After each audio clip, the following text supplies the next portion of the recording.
السلام علیکم. جی نن موږ راغلی یو سوالونه کو دینی معلومات دي او اسلامی معلومات دي اسلام په باره کې تپوسونه کو. السلام علیکم. وعلیکم السلام. جی اسلامی تپوسونه دي که خفه کېږئ نه تاسو هغه وي وکړو تپوسونه. بالکل وکړه. ها آسماني کتابونه څو کتابونه دي؟ 4 کتابونه دي. که نامې راته واخلې. توریت، زبور، انجیل، قرآن پاک. ماشاءالله. دې کې تورات په چا نازل شوی علم درته شته دی؟ توریت حضرت عیسی علیه السلام ما خیال کې ده. ها او انجیل په چا نازل شوی؟ نشته علم. ها قرآن مجید په چا نازل شوی؟ حضرت محمد صلی الله علیه وسلم. ماشاءالله ماشاءالله. آسماني کتابونه څو دي؟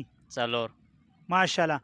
که دا راته وایي چې آسماني کتابونو کې یو کتاب نوم راته ذکر کې او دا هم راته وایي چې په چا نازل شوی دی، یو کتاب نوم راته ذکر که آسماني کتابونه څو دي او یو کتاب نوم راته واله.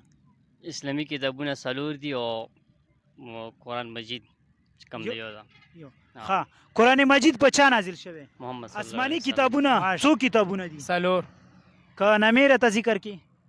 تورات، زبور، انجیل، قرآن مجید. ډیر ښه ماشاءالله ماشاءالله. ها هغه کوم کتاب دی چې په پیغمبر علیه السلام باندې نازل شوی دی؟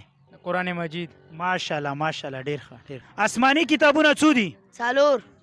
آسماني کتابونو کې یو کتاب نوم راته واخله. تورات. ماشاءالله. دویم کتاب نوم راته واخله. تورات. زبور.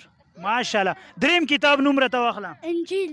ماشاءالله. څلورم کتاب؟ قرآن مجید. ماشاءالله. تورات په چا نازل شوی؟ موسی علیه السلام. ماشاءالله. قرآن مجید په چا نازل شوی؟ حضرت محمد صلی الله علیه وسلم. ماشاءالله.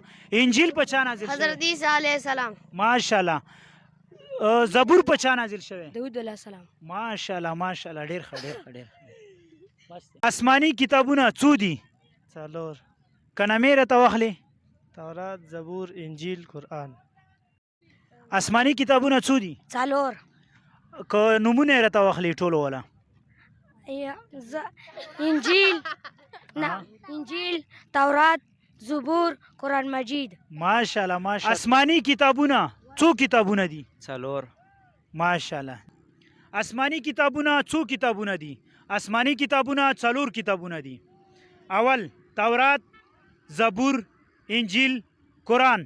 لکه څنګه چې موږ تپوسونه وکړلو وړه ماشومانو ګلالي ماشومانو مدرسې کې سبقونه ویلي وو هغو جوابونه ډېر صحیح راکړلو.